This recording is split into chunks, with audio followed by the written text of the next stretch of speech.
बिस्मिल्लाहिर्रहमानिर्रहीम। अस्सलाम वालेकुम स्टूडेंट्स। हम जो है आज पढ़ेंगे क्लिनिकल साइकोलॉजी और एजुकेशनल साइकोलॉजी का फ़र्क।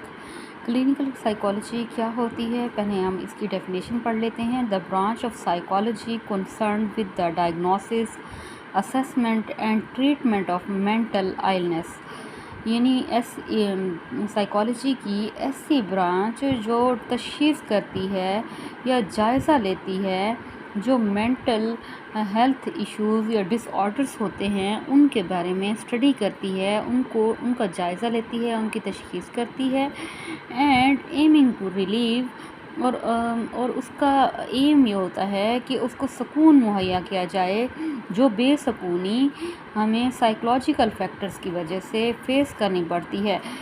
और उसके अलावा साइकोलॉजिकल डिस्ट्रेस, जो हमें साइकोलॉजिकल डिस्ट्रेस की वजह से बेसुकूनी हमें महसूस करना पड़ती है या फेस करना पड़ती है, उससे हमें रिलीव किया जाए, यानी हमें तस्कीन दी जाए, उससे निजात दी जाए और मेंटल जो आपकी हेल्थ है उसको इम्प्रूव किया जाए और जहन अच्छे से काम करे।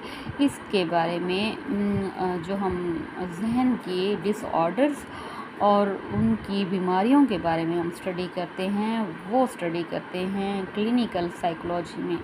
क्लिनिकल साइकोलॉजी में हम स्टडी करते हैं जहनी बीमारियां और उनकी डिसऑर्डर्स और उनको हल करने के लिए जो भी हिकमत अमलियाँ या तरीके होते हैं उसके बारे में जो हम डिस्कस करते हैं वो है क्लिनिकल साइकोलॉजी। और दूसरी जो है वो है एजुकेशनल साइकोलॉजी। एजुकेशनल साइकोलॉजी क्या है? Educational psychology is the study of how people learn, people कैसे सीखते हैं, develop and how to improve educational outcomes. हम जो है एजुकेशनल साइकोलॉजी में इस चीज़ को स्टडी करते हैं कि लोग कैसे सीखते हैं और जो एजुकेशनल रिज़ल्ट्स हैं, आउटकम्स हैं, उनको कैसे बेहतर किया जा सकता है। It's aim to understand how cognitive, emotional and social factors influence learning and academic achievement. ये जो है हम इस चीज़ के बारे में भी स्टडी करते हैं कि कैसे जहनी, जज्बाती और सोशल फैक्टर जो हैं वो सीखने के मराहिल पर असरअंदाज होते हैं और फिर and applies this knowledge to develop effective instructional method, material and assessment.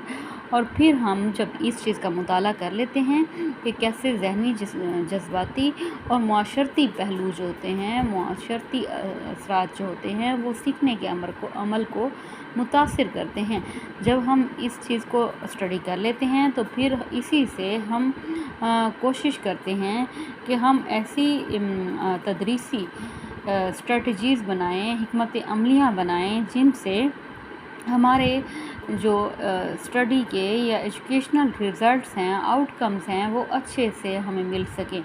In clinical psychology और एजुकेशनल साइकोलॉजी का जो मेन डिफरेंस है वो क्या है? की डिफरेंस जो हैं वो ये हैं कि ये जो क्लिनिकल साइकोलॉजी है वो फोकस करती है मेंटल हेल्थ पर और वेल बीइंग पर। इस बात पर फोकस होता है कि जहनी सेहत अच्छी हो और वो अच्छे से काम करे। While educational psychology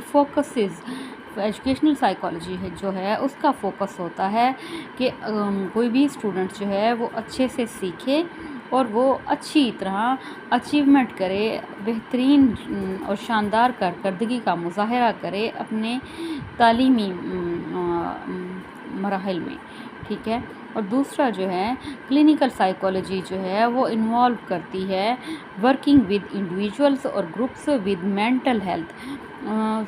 clinical psychology में हम ये देखते हैं या इंडिविजुअल्स के साथ या ग्रुप्स के साथ, लेकिन हमारा मौज़ू बहस सिर्फ मेंटल हेल्थ होता है, जबकि एजुकेशनल साइकोलॉजी जो है वो वर्क करती है स्टूडेंट्स के साथ, टीचर्स के साथ, एजुकेटर्स के साथ कि उनके सीखने के जो नताइज हैं वो अच्छे आएँ।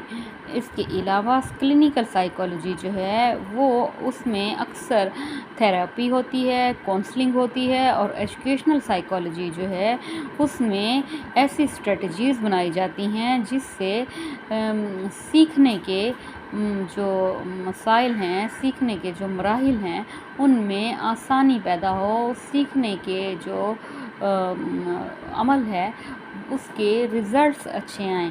آج ہم نے کلینیکل اور ایجوکیشنل سائیکالوجی کے بارے میں پڑھا، کل بھی ہم اسی کو مزید ڈیٹیل سے ڈسکس کریں گے۔ آج کے لیے اتنا ہی، اللہ حافظ۔